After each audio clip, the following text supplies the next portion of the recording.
Obrigada por se juntar à nova igreja. Amamos ouvir a respeito do que Deus tem feito através desse ministério.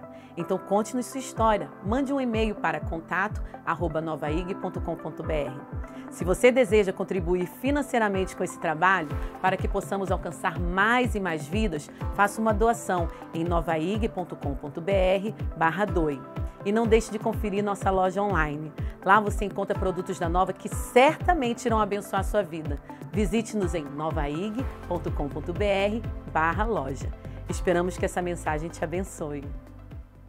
Gente, hoje é o ponto culminante dessa série de dias. A gente começou aqui na quinta-feira, nessa mini maratona de Páscoa, né? A gente teve encontros aqui na quinta-feira, na sexta, no sábado e hoje no domingo. Na quinta-feira, a gente esteve falando aqui sobre a paixão de Cristo, sobre a morte de Jesus, e a gente viu pelo calendário da Páscoa, a gente conferiu matematicamente que, na verdade, Jesus não morreu numa sexta-feira, ele morreu numa quinta.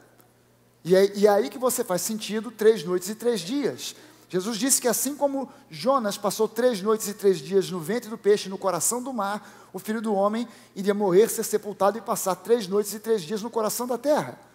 E aí quando você começa a concluir que Jesus morreu numa quinta-feira, Jesus foi crucificado às 9 da manhã, morreu, entregou o Espírito às 3 da tarde, e as pessoas se preocuparam em tirar Jesus da cruz, e aí você tem quinta noite, uma noite, sexta-feira de dia, um dia, sexta noite, 2 noites, sábado pela manhã o dia inteiro, segundo dia, sábado à noite, terceira noite, domingo pela manhã, terceiro dia, aí a coisa encaixa.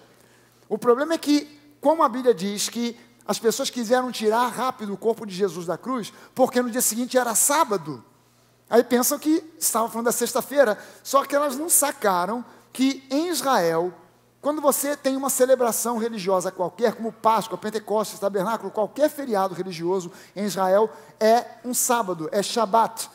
Você tem o Shabat semanal, que é o sábado da semana, mas você pode ter um Shabat no meio da semana, que pode ser numa quinta, numa sexta, numa segunda, numa terça, em qualquer dia da semana onde haja um feriado religioso, você tem um Shabat. E aí você tem um Shabat especial, um Shabat que eles chamam de um grande Shabat, um Shabat que é o grande dia, que é o que a Bíblia diz que eles queriam tirar o corpo de Jesus da cruz rápido, porque no dia seguinte era o Shabat, que era o grande Shabat, que é o Shabat da Páscoa. Então naquela semana foram 2 Shabats, um Shabat especial da Páscoa na quinta e o Shabat especial, e o Shabat semanal no sábado. E aí Jesus, crucificado e morto na quinta, ele passa sexta, sábado, o seu corpo na sepultura.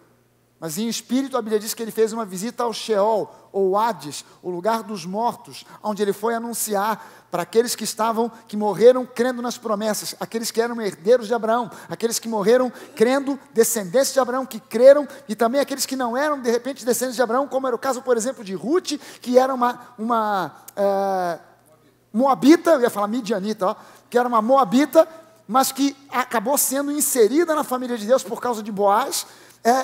Esse povo todo estava no seio de Abraão, e Jesus vai lá para anunciar, para dizer, aquilo tudo que vocês esperavam se cumpriu. Abraão, aquela promessa, Adão, aquela promessa feita a você e a Eva, de que teria um descendente, eu sou esse descendente, e eu pisei na cabeça da serpente, ele feriu o meu calcanhar, mas eu pisei na cabeça da serpente, os demônios foram expostos ao vexame público. Abraão, você estava esperando por um descendente, esse descendente era eu. Moisés, aquilo tudo simbolizava a travessia do Mar Vermelho, a libertação do povo, aquilo tudo apontava para mim, aqueles cordeiros que foram mortos apontavam para mim, eu sou o cumprimento profético das promessas. Você, Daniel, Ezequiel, Isaías, todos vocês, Eliseu, Elias, vamos nessa, porque agora eu vou levar vocês para as mansões celestiais.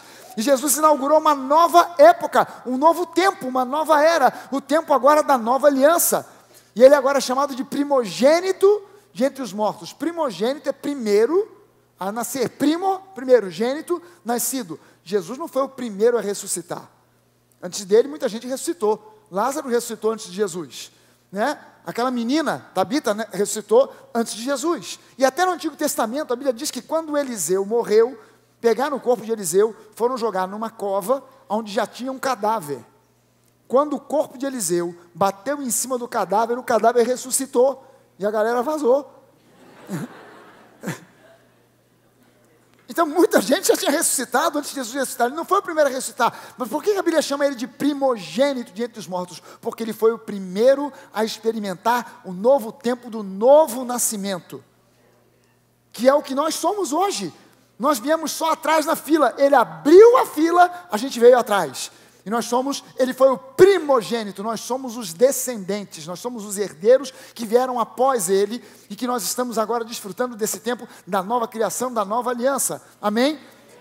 E a gente começou a ver que agora, no domingo, esse é o dia da celebração da vitória final sobre a morte, sobre o inferno. E a Páscoa, ela em especial, ela não celebra exatamente perdão de pecados, ela celebra, para o judeu, a libertação do povo da opressão de Faraó, do Egito, para sair agora para a liberdade da terra de Canaã.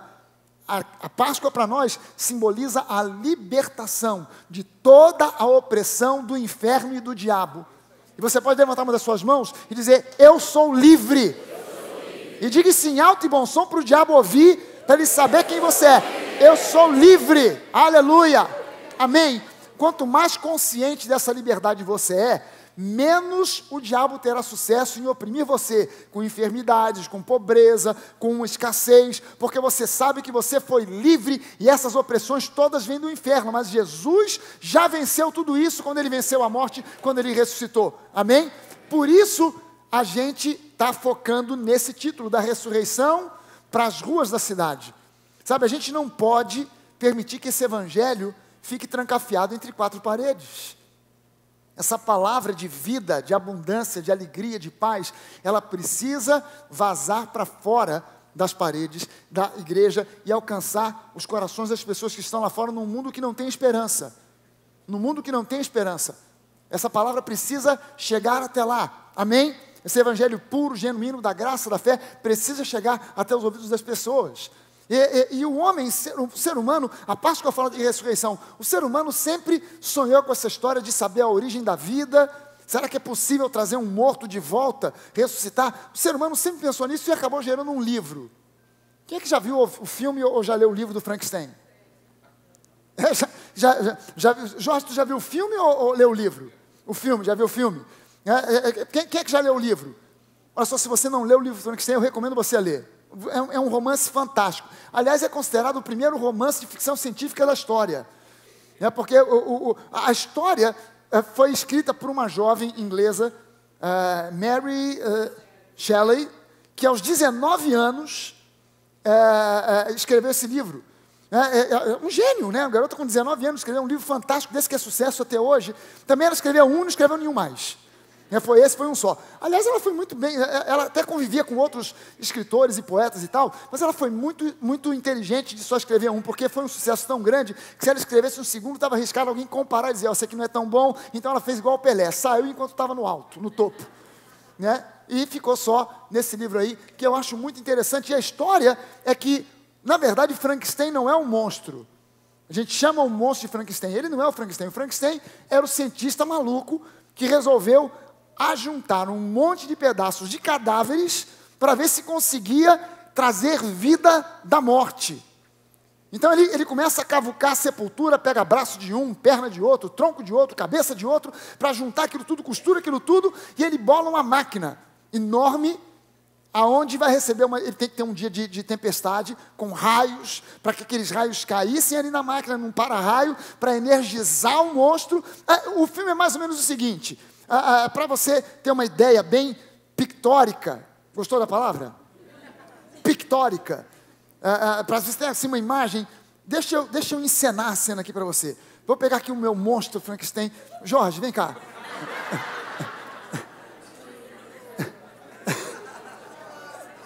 Não, precisava de um cara, é só por causa, não é porque o Jorge é um monstro, não. É só mais por causa do tamanho, assim, Não, vem cá.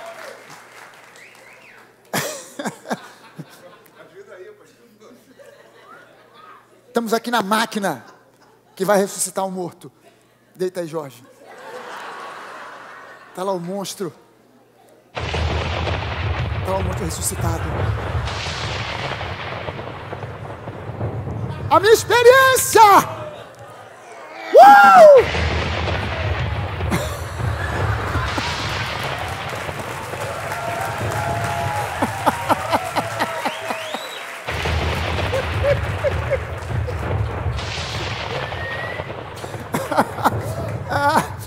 Obrigado, Frankenstein, obrigado. Oh, quer dizer, Jorge.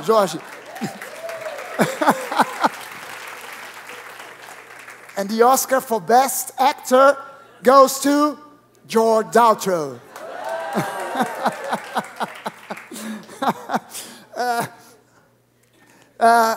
Em Israel, gente, a Páscoa, esse ano, ela começou a ser celebrada na sexta-feira, pôr do sol da sexta-feira, dia 30 de março, e ela vai até o dia 7 de abril.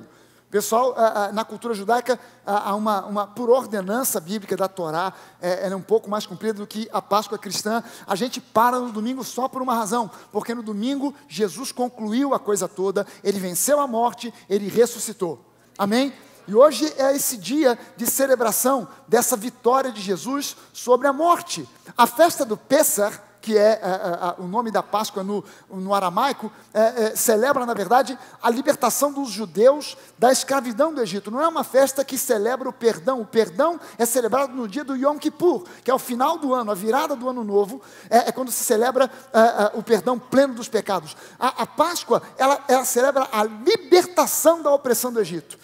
E na Páscoa a gente celebra a ressurreição, que trouxe sobre nós a libertação de toda a opressão do inferno. Amém? Por isso a gente pode levantar as mãos e dizer em alto e bom som, nós somos livres. Mas para os cristãos a Páscoa seria mais uma comemoração religiosa, como outra qualquer, se não fosse pelo evento da ressurreição. A ressurreição é a grande diferença. Na verdade, quando as pessoas começam a fazer comparação de religiões para lá e para cá, todas as religiões na superficialidade parecem muito umas com as outras. Em geral, as religiões falam de fazer o bem ao próximo, de amor, perdão e etc e tal, mas no fundo e na raiz, elas são bem diferentes, em especial o cristianismo, porque o grande diferencial do cristianismo é que o fundador do cristianismo não deixou apenas uma ideia, ele não tem um sepulcro onde você pode ir lá e depositar flores, porque o sepulcro hoje está vazio, Jesus ressuscitou. Isso é uma diferença gigantesca entre o cristianismo e qualquer outra coisa que se chame religião, até porque é difícil comparar, porque o cristianismo não é religião.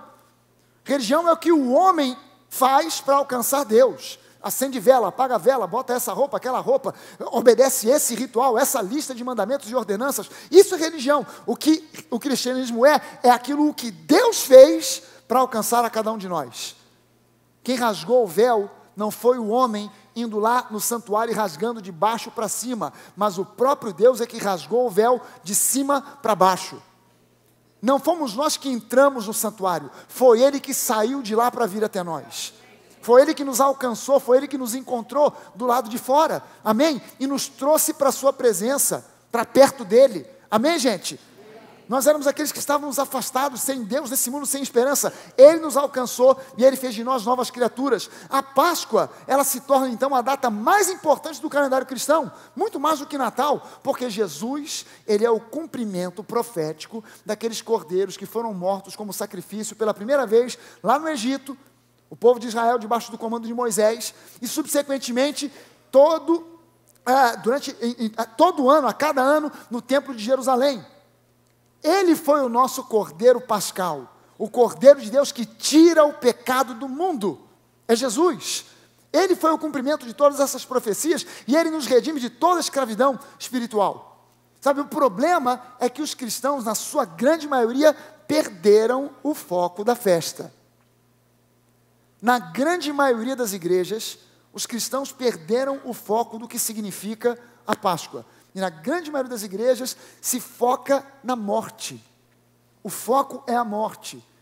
Até se fala da ressurreição, mas é assim, Jesus morreu, Jesus morreu, Jesus morreu, Jesus morreu, Jesus morreu, morreu. Jesus morreu, ressuscitou. Boa noite, Deus abençoe, vão em paz.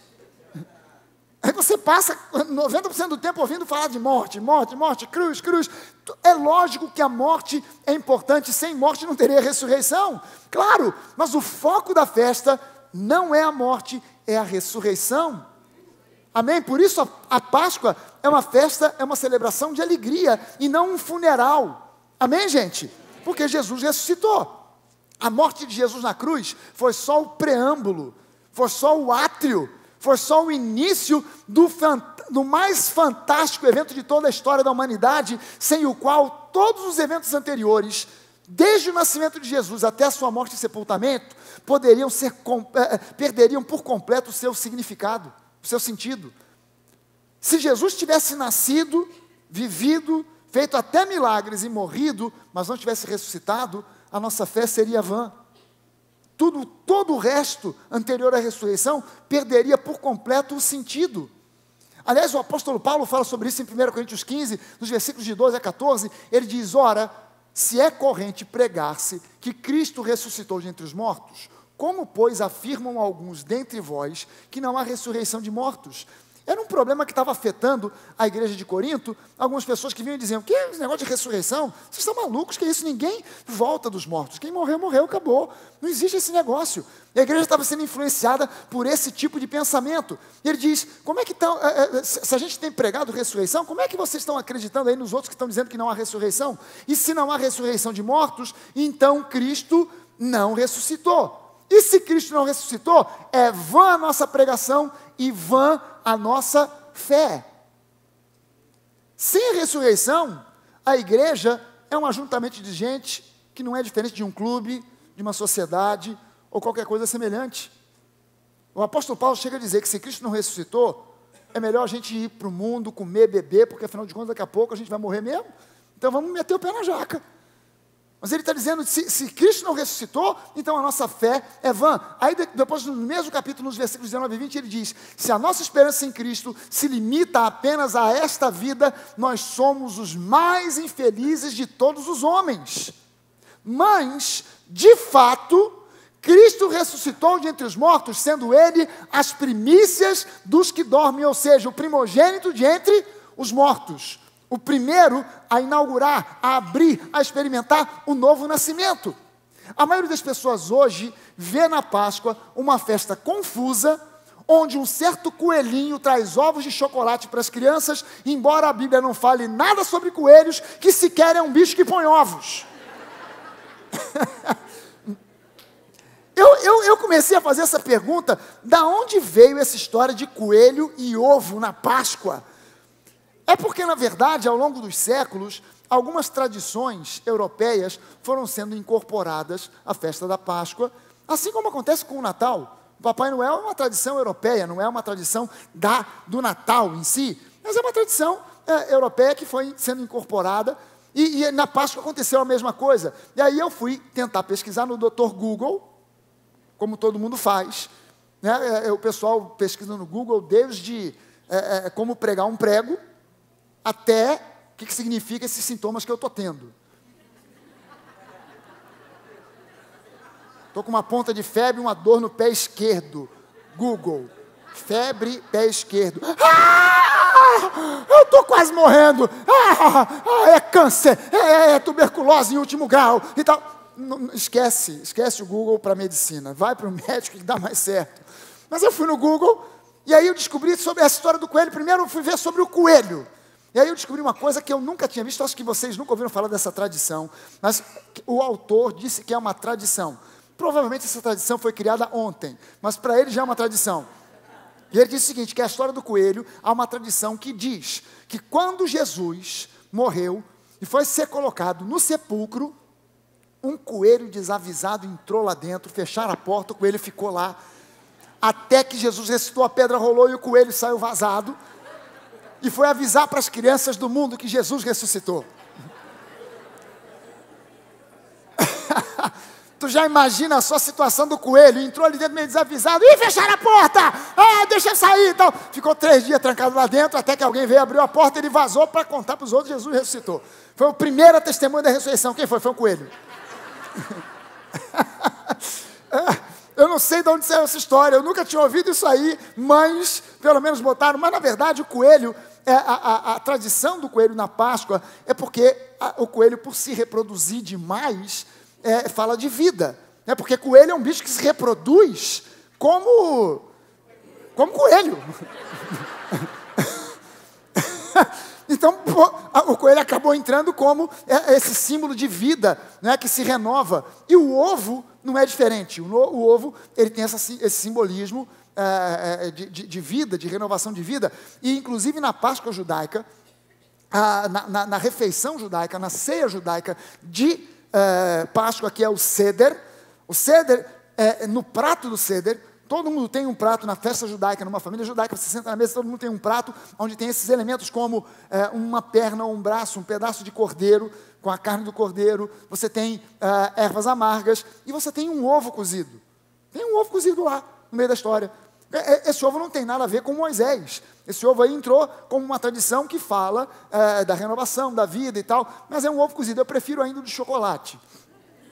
Eu acho que na Páscoa seria meio esquisito você dar de presente para alguém um ovo cozido.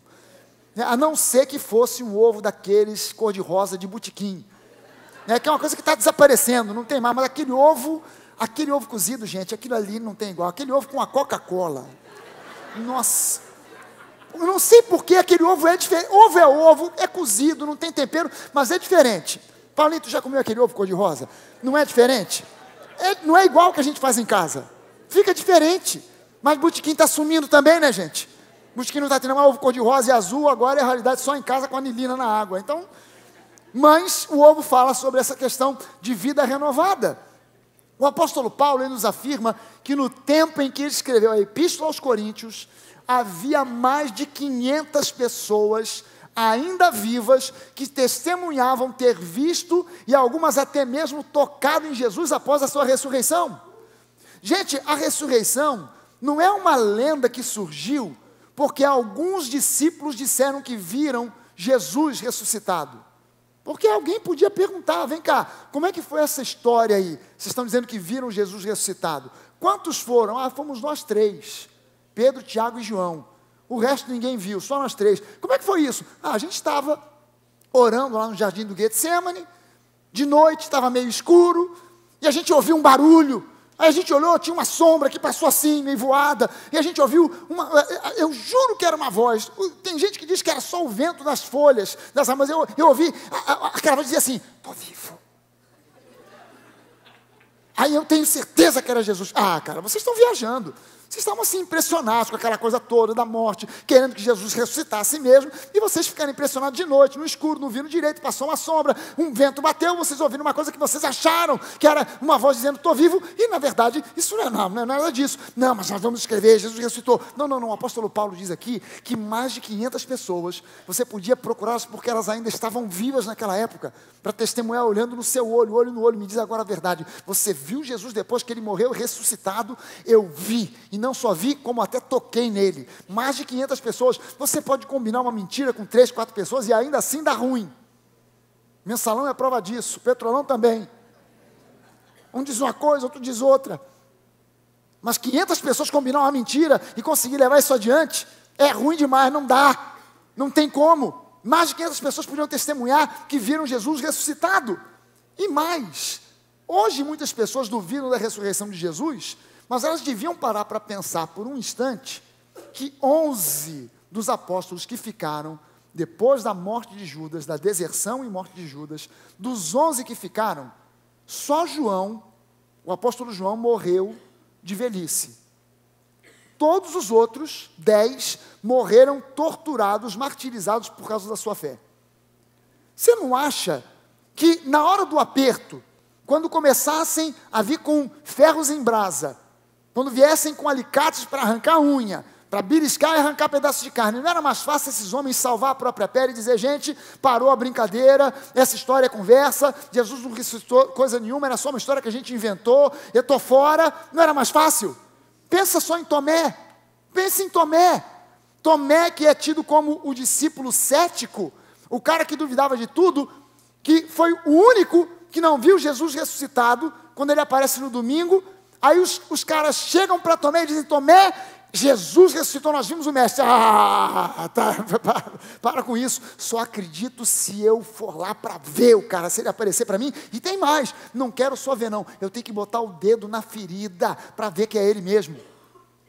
Aí Jesus aparece para Tomé, aparece uma semana depois, ao ponto de Tomé olhar e dizer, Senhor meu e Deus meu. Aí Jesus diz para ele, Tomé, você está impactado, impressionado porque está vendo? Bem-aventurados são aqueles que não viram e creram. É o nosso caso. esse cara, esse Tomé, depois que Jesus ascende aos céus, ele pega as suas trouxas e vai para a Índia, para evangelizar na Índia. E morreu lá, torturado, martirizado pela sua fé. Você acha que esse cara que tinha sido um cético profissional, agora diante da morte, diante da tortura, não ia abrir o bico para dizer, gente, isso aí tudo é conversa, parou a brincadeira, para o bonde que eu quero saltar? E salvar a própria pele? Mas esse cara foi até o fim. E sabe o que é impressionante? É que quando os portugueses, a gente não aprende isso na escola, em história, mas quando os portugueses abriram os caminhos, o caminho marítimo para as Índias, Vasco da Gama vai e cruza a ponta da África, ele passa pelo Cabo das Tormentas, que virou agora o Cabo da Boa Esperança, quando ele cruza ali a ponta da África do Sul e consegue descobrir o caminho marítimo para as Índias, quando eles chegam lá, eles tomam um susto de ver que na Índia havia uma comunidade enorme de cristãos. Uma comunidade enorme de indianos cristãos. E eles perguntam, vem cá, como é que pode? Nós é que somos os cristãos, nós é que temos o evangelho, nós é que somos a igreja, nós é que temos a igreja. E vocês, como é que vocês aprenderam de Jesus? Porque Tomé esteve aqui, nos evangelizou há mais de 1000 anos atrás. Só que deu ruim, porque os portugueses olharam e falaram, não, o cristianismo desses caras não é igual ao nosso. O cristianismo que eles viviam era um cristianismo atrasado, cheio de tradições, um cristianismo medieval. Eles mataram um monte daqueles cristãos, queimaram um monte da sua literatura, os ensinamentos que Tomé deu a eles. Alguns poucos ainda conseguiram salvar, ainda existe alguma literatura daquela época que alguns conseguiram esconder. E a comunidade cristã na Índia diminuiu demais. Mas na época era gigantesca, porque Tomé se dispôs a ir lá. Você acha que esses caras não iam roer a corda na última hora? Se tivesse que colocar a vida em jogo?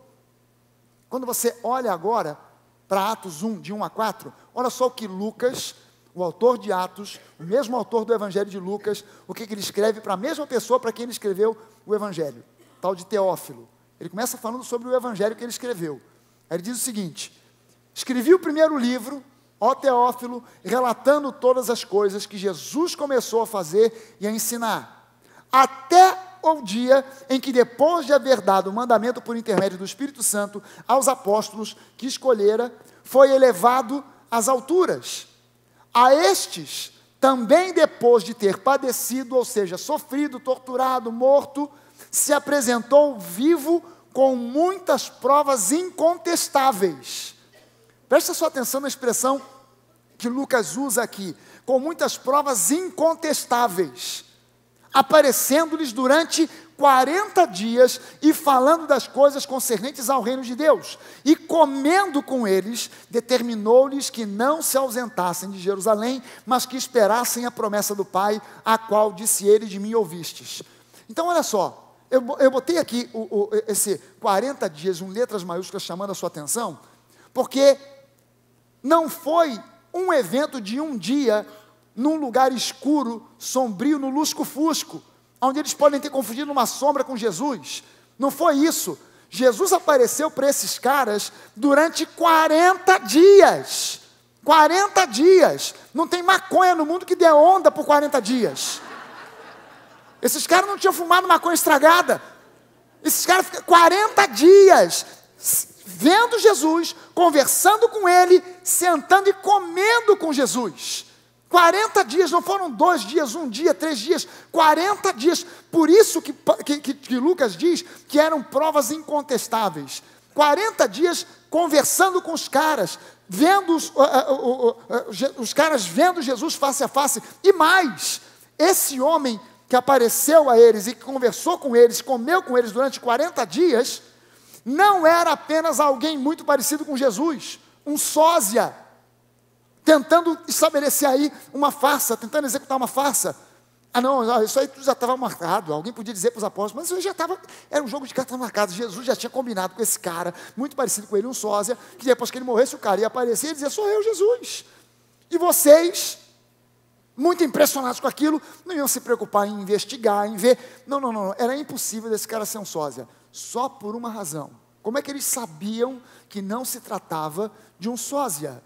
É porque esse cara não tinha só a aparência física de Jesus, mas ele também tinha as marcas dos cravos nas suas mãos, nos seus pés, a marca da lança no seu lado e a marca do flagelo, que era o chicote romano com o qual Jesus foi flagelado, foi torturado, aquele chicote de cabo curto com tiras de couro, com pedaços de ferro ou dentes de animais na ponta, que arrancava até pedaços de pele. Jesus pôde mostrar, não foi isso que ele fez com Tomé? Tomé, sou eu, quer uma prova? Bota a mão aqui, olha a ferida, que você falou que queria botar o dedo. Está aqui a ferida, está aqui as marcas dos cravos nas minhas mãos e nos meus pés, está aqui a marca do flagelo nas minhas costas.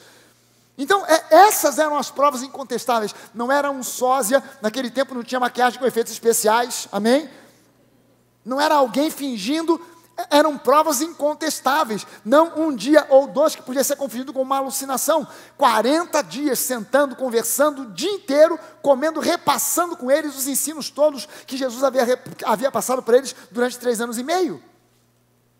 Quando nós dizemos hoje que Jesus vive no nosso coração, tem muita gente que pensa que essa é a única dimensão na qual Jesus vive. Eu entendo quando você diz que Jesus está vivo no seu coração, porque é só uma memória que você quer manter viva, é só uma tradição que você não quer deixar morrer. É como alguém que fala, não, meu pai morreu, mas ele continua vivo no meu coração. Você sabe que o pai está sepultado no cemitério, que ele morreu realmente, mas você fala, não, mas ele continua vivo no meu coração, é uma lembrança que eu vou levar para sempre comigo, os exemplos que ele deixou, o padrão de vida, de honestidade, de integridade, que eu aprendi com meu pai, está tudo vivo aqui dentro de mim. Não, nós quando estamos falando de Jesus vivo, não é somente ou simplesmente isso. Quando nós falamos que Jesus está vivo, não é simplesmente uma memória, Jesus vive literalmente, e hoje Ele está assentado à direita de Deus Pai, intercedendo por mim e por você. Aleluia, amém. Nós adoramos a um Jesus vivo, não a um filósofo, não a um revolucionário, alguém que teve uma ideia que chacoalhou o mundo. Não, nós estamos louvando a um Deus que é muito mais do que isso, que é tudo isso e muito mais. Nós estamos louvando a um Deus que é um Deus vivo, a um Jesus que está vivo em carne e osso, assentado à direita de Deus Pai, intercedendo por mim e por você. Amém? Jesus ressuscitou, e isso é um fato histórico incontestável. Isso é um fato histórico incontestável. Aliás, hoje, a gente tem um número grande de cientistas laureados, premiados até com prêmio Nobel, que estão se convertendo, não por causa necessariamente de terem lido algum texto da Bíblia, mas por simplesmente usarem a sua inteligência. Eu posso citar 2 exemplos para você que eu citei hoje, de 2 caras que me impressionaram demais com o testemunho deles. Um deles é um homem chamado Anthony Flew. Anthony Flew é um professor de Oxford, na Inglaterra. É um professor super, hiper catedrático, que ele não dá aula somente em Oxford, ele dá aula em algumas universidades tradicionais da Inglaterra, mas a principal delas é Oxford, a mais conhecida é Oxford. Esse camarada se converteu aos 80 anos de idade. E os seus antigos amigos, que se tornaram agora os seus detratores, começaram a dizer, não, 80 anos de idade, o cara está gagá. E ele disse, não, eu não estou, eu estou em perfeita saúde mental, eu estou em perfeito controle daquilo que eu estou fazendo, eu sei exatamente o que eu estou dizendo. E eu cheguei à conclusão, eu estudei as outras religiões, e eu cheguei à conclusão de que só Jesus Cristo é o caminho, a verdade e a vida.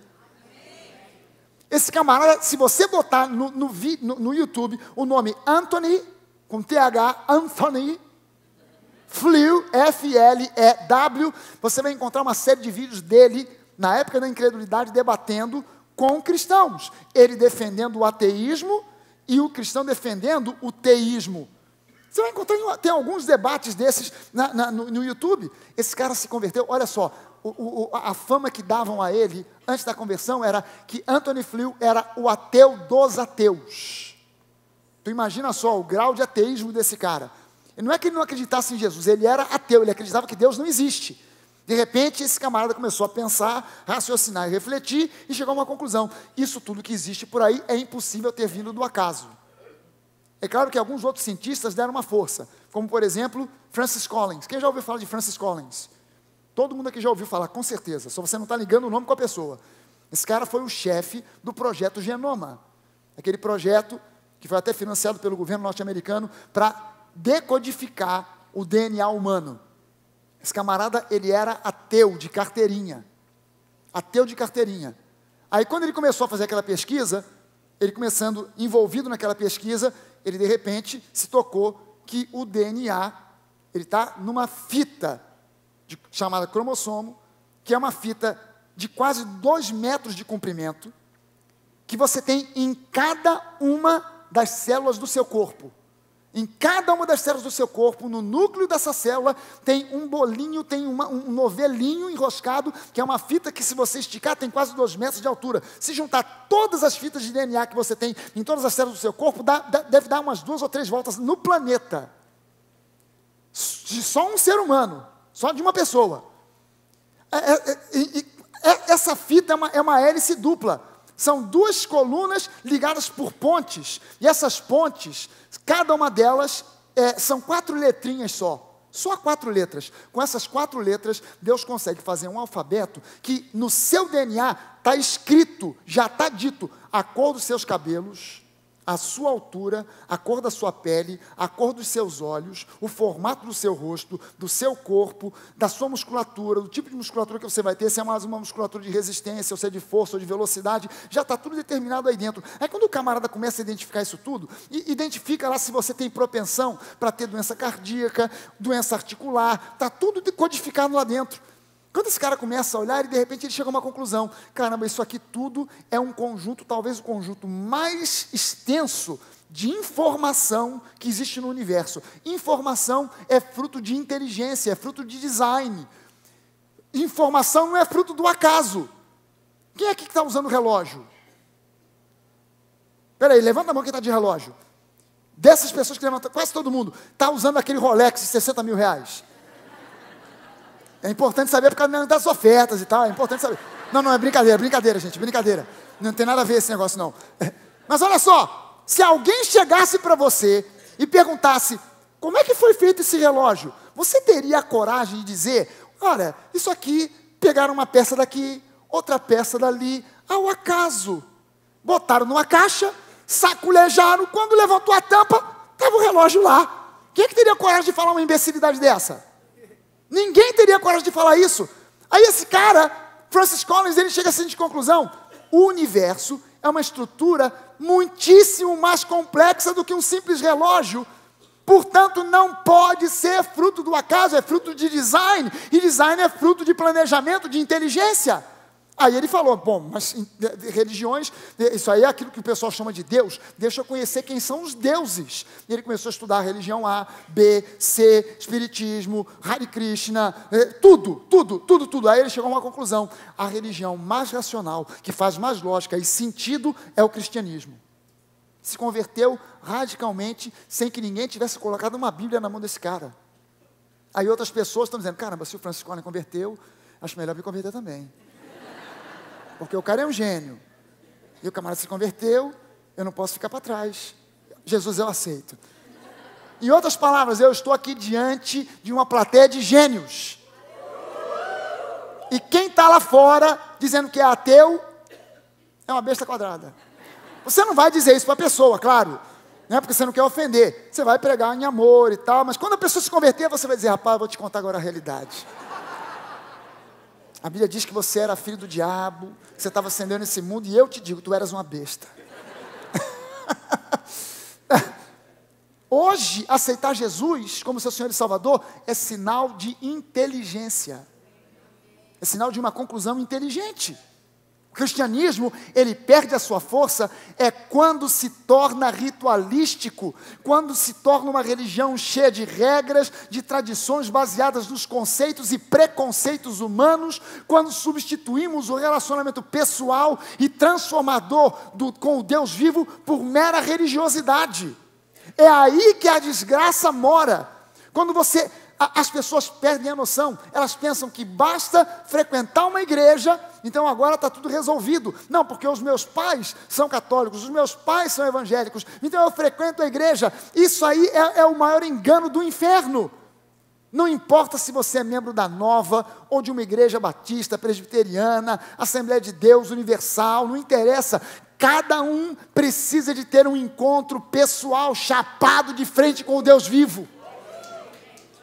Não pode ser meramente uma coisa teórica. eu estou frequentando aquela igreja porque eu acho muito bacana, o pessoal animado, bate palma, pula, canta, e até aquele pastor engraçado, ele, simpático, gostei do cara, legal, aquele do Frankenstein, então, puxa, gente boa aquele cara, gostei do lance. Isso tudo é bom, isso tudo é muito legal, mas você precisa de um encontro pessoal com Jesus. Não importa a igreja que você esteja frequentando, sabe, é preciso entender que o fato de alguém frequentar uma igreja, não faz dessa pessoa um cristão genuíno, do mesmo modo que se alguém decidir morar numa lanchonete do McDonald's, não vai fazer dela um hambúrguer. É preciso que isso entre na cabeça das pessoas, só estar envolvido no ambiente, é claro que eu entendo que o fato de alguém frequentar uma igreja, e dependendo da igreja também, essa pessoa pode, isso pode colocar essa pessoa numa posição muito mais próxima de um encontro com Deus do que alguém que não está frequentando. Mas, ainda assim, essa pessoa precisa de ter um encontro chapado de frente com o Deus vivo. Amém? É preciso estar frequentando uma igreja que pregue e ensine a genuína graça, a genuína fé, e não simplesmente histórias bíblicas com fundo moralizante. As pessoas pensam que a boa moral leva ao cristianismo, leva ao céu. É ao contrário. A conversão, o novo nascimento é que leva à boa moral. O cristianismo não é um conjunto de regras morais que faz de mim um melhor cidadão. O cristianismo é um novo nascimento que faz de mim um melhor marido, um melhor cidadão, um melhor pai, um melhor funcionário, um melhor patrão, um melhor chefe, um melhor tudo. Mas eu preciso nascer de novo. Não é um conjunto de regras que eu aprendo para aplicar moralidade. É preciso entender que as pessoas precisam de uma igreja onde não se esteja pregando simplesmente histórias bíblicas de fundo moralizante, filosofia, misticismo. A igreja tem trocado o relacionamento com Deus por mero misticismo. Objetos ungidos daqui, dali, dacolá, que vão fazer com que eu agora obtenha essa graça ou aquela graça. Só Jesus pode abrir as portas para você, curar o seu corpo, dar para você um emprego, prosperidade, o que você necessita. Mas isso vem da força da crença na ressurreição de Jesus. Eu preciso me firmar na crença da ressurreição de Jesus. Quando a igreja parte então para legalismo e tradições denominacionais, aí lascou de vez. Não pode isso, não pode aquilo, não pode namorar, não pode ir à praia, não pode ir ao cinema, não pode Netflix, não pode mais nada. Não pode mais nada. E a pessoa fica, o que eu posso? Não pode, tudo não pode. Tradições de homens. Jesus disse que isso aí, ele disse para os fariseus que eram cheios de regras. Ele disse, vocês não entram no reino e acabam que também não deixam ninguém entrar. Com essas suas regras e mandamentos e tradições, vocês nem entram, nem deixam ninguém entrar. Vocês deviam cair em si. Na real, o cristianismo, de verdade, é uma bomba. As pessoas usam essa expressão de uma forma pejorativa, né? Eu fui ver aquele filme, é uma bomba. Mas o cristianismo é uma bomba. E na verdade a bomba é você.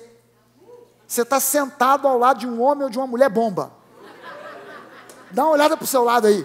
Isso aí que está do seu lado é um homem ou uma mulher bomba. O verdadeiro homem bomba está aí do seu lado. A verdadeira mulher bomba está sentada aí do seu lado.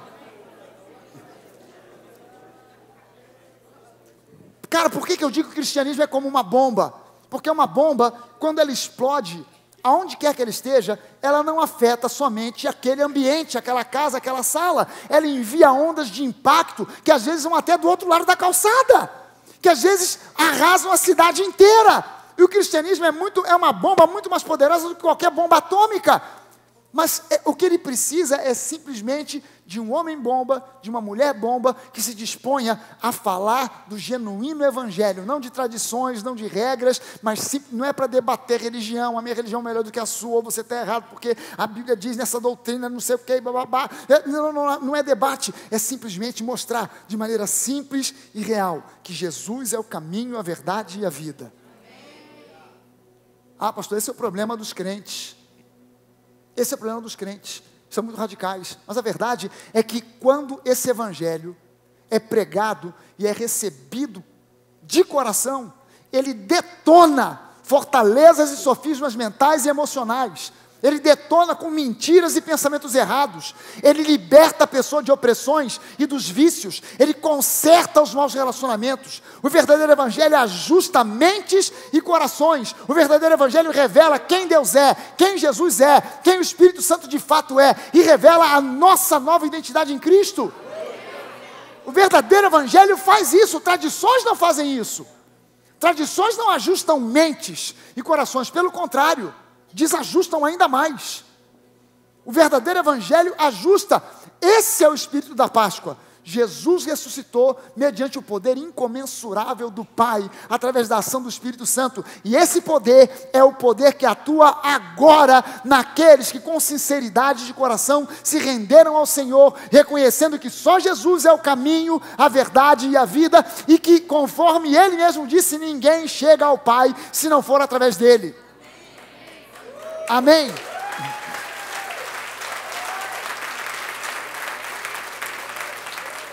Quando a gente fala isso aqui, o mundo diz que a gente é radical. Ah, vocês são fundamentalistas, radicais. Mas, gente, toda verdade é radical. Toda verdade é radical. A verdade, ela tem um problema sério. Ela é excludente. Quando eu digo que 2 mais 2 é igual a 4, e isso é a verdade, isso exclui qualquer pensamento ou teoria que diga que 2 mais 2 é igual a 3 ou 5. As pessoas podem passar a acreditar que 2 mais 2 é igual a 5, ir para a rua e fazer protesto, levar cartaz, embarrear a estrada e queimar pneu. 2 mais 2 é igual a 5, não aceitamos esse negócio do 4, fora o 4, fora 4, fora 4, fora 4. Podem fazer o que quiser, nada disso vai mudar o fato, a realidade de que 2 mais 2 é 5 por toda a eternidade. Isso nunca vai mudar. Perdão, é igual a 4. Falei tanto, você está vendo como é que a coisa acaba convencendo a pessoa? Isso não vai mudar a verdade que 2 mais 2 é igual a 4. Ainda que todo mundo creia, e só você fique acreditando que 2 mais 2 é igual a 4, você vai ser a única pessoa no mundo que ainda permanece na verdade. Porque a verdade é excludente. E Jesus, como ele era o homem da verdade, ele falou, vou falar a verdade para vocês. Ninguém chega ao Pai se não for por mim. Desculpem as outras religiões, os outros profetas, quem acha isso e aquilo. Eu acho muito legal o budismo, muito bonito os pensamentos do espiritismo, muito bacana aquilo que o Seixo Noé fala, mas para chegar ao Pai, só através de mim, disse Jesus. E abraçar Jesus é abrir mão de todo o resto. Abraçar Jesus é dizer, eu fico contigo, e todo o resto que tem teorias, pensamentos e axiologias, eu deixo para lá. Eu não vou seguir o evangelho segundo fulano, segundo Beltrano, segundo Ciclano, eu vou seguir o evangelho segundo Jesus. Segundo aquilo que ele estabeleceu. Sabe, por isso, esse pensamento que tem que ficar ecoando no nosso coração, da ressurreição para as ruas da cidade. Esse evangelho não pode ficar trancafiado entre 4 paredes. A igreja tem que ser evangelisticamente potente, não no sentido de sair por aí gritando, berrando, tentando empurrar doutrinas pela goela abaixo das pessoas, mas em amor, mostrar a realidade do mundo espiritual. Jesus, ele é o caminho. Jesus tem resposta para você, Jesus tem resposta para a sua família. Ele pode entrar no meio da sua casa e resolver o problema que está assolando, o espírito demoníaco que está assolando, destruindo o seu casamento. Jesus pode resolver aquele problema crônico que não acaba nunca. Você é uma pessoa infeliz, atormentada, que não consegue dormir, que vive doente. Jesus pode te curar. É simplesmente isso, e falar isso com alegria, em amor. Esse é o evangelho que a gente precisa levar. E você não tem que pagar nada, você não tem que se tornar dizimista, ofertante. Jesus não vai te abençoar porque você dá mais ou menos para a igreja A, B ou C. Ele te abençoa pela graça, por um motivo e uma só razão. Não é porque você fez um sacrifício, uma grande oferta, deu um carro, uma casa, 700 mil reais, mas porque Ele te ama profundamente, completamente, incondicionalmente. Só por isso, só por causa disso, Ele te oferece a vida eterna, não um tempo. O que Jesus te oferece não é um tempo, uma temporada no céu, é a vida inteira. Cara, vou deixar você morar por uma temporada porque você não merece. sabe, pelo que você fez até hoje, você até ajudou uns pobres aí e tal, fez umas boas obras, então eu vou te dar uns 1000 anos para tu viver no céu, e depois tu desce. Não, talvez você não tenha as boas obras, você não tenha o serviço completo. Aquele ladrão que morreu crucificado ao lado de Jesus, não deu tempo para nada, para fazer o bem para ninguém, para evangelizar ninguém. Não deu tempo para ele fazer nada de bom para os pobres, para os necessitados. Não deu tempo dele pregar para ninguém. Não deu tempo de ser missionário, de ser evangelista. Não deu tempo de ser membro de uma igreja, de abrir uma igreja, de ser pastor de igreja. Não deu tempo de nada. Jesus, bem que eu queria, mas eu estou meio preso, então não está dando para ir. Jesus virou para ele e falou: cara, fica tranquilo, ainda hoje, today, hoje, você vai estar comigo lá no paraíso. Cara, tu já imaginou? Esse cara chega no paraíso, no Sheol, junto com Jesus, todo mundo lá, Abraão, há 4000 anos esperando, esse cara ficou nem 5 minutos lá, só bateu, quicou e foi para a mansão celestial. Uau! Isso é graça! Isso é graça! Por isso esse evangelho tem que transbordar para fora das paredes e alcançar as pessoas, os corações. É isso que o mundo está esperando. O mundo não está esperando uma guerra religiosa, o mundo não está esperando um debate religioso, o mundo não está querendo saber quantos versículos você sabe de cor, o mundo quer saber qual é o teu nível de experiência e convivência com esse Deus maravilhoso, para que você possa testemunhar para eles aquilo que Ele fez por mim, Ele pode fazer por você.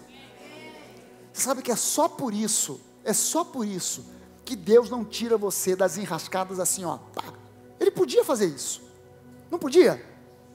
Você está numa situação financeira ruim, você está numa situação enrascada de saúde, ou sei lá do que, de família e tal, você está todo novelado lá. Deus não podia fazer assim, e você sair? Podia. Por que Ele não faz? Porque Ele quer te fornecer fé, para que você possa, com base na força que Ele te dá, sair daquela enrascada e depois olhar para trás e dizer para alguém: se eu sair, você também pode. É diferente.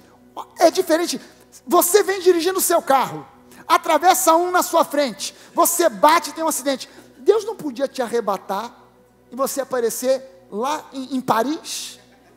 Caramba, eu estava no carro, agora estou aqui na Torre Eiffel, aleluia. Me livrou de um acidente. Deus não podia fazer. Mas aí você bate, perde o carro, perda total, você se machuca, você arrebenta, vai para o hospital e tal, depois aí você recebe oração, o pessoal te visita, ora com você, ora por você, você recupera, não fica com uma sequela. Aí você vai visitar alguém que sofreu um acidente igual ao seu. Aí você pode dizer para aquela pessoa: Deus fez por mim, pode fazer por você. Eu vou orar por você e você vai receber o mesmo milagre que eu recebi, e talvez até algo maior. Eu vou orar não é para que você saia daqui sem sequela, eu vou orar para que você saia daqui amanhã, em nome de Jesus, e de repente a pessoa sai. Não porque apareceu Jesus sexta-feira à meia-noite no quarto, mas porque alguém foi lá e testemunhou de uma realidade de convivência com Deus vivo. Você conhece alguém que está enfurnado nas drogas, infeliz, pronto para se suicidar? Você pode chegar para essa pessoa e dizer: eu passei pelo mesmo, eu fui no fundo desse mesmo vale que você foi, e Jesus me tirou de lá com mão forte. Ele pode fazer o mesmo por você, Ele pode fazer a mesma coisa por você. O que importa é você poder chegar para alguém para dizer: cara, eu também passei por essa luta na minha casa.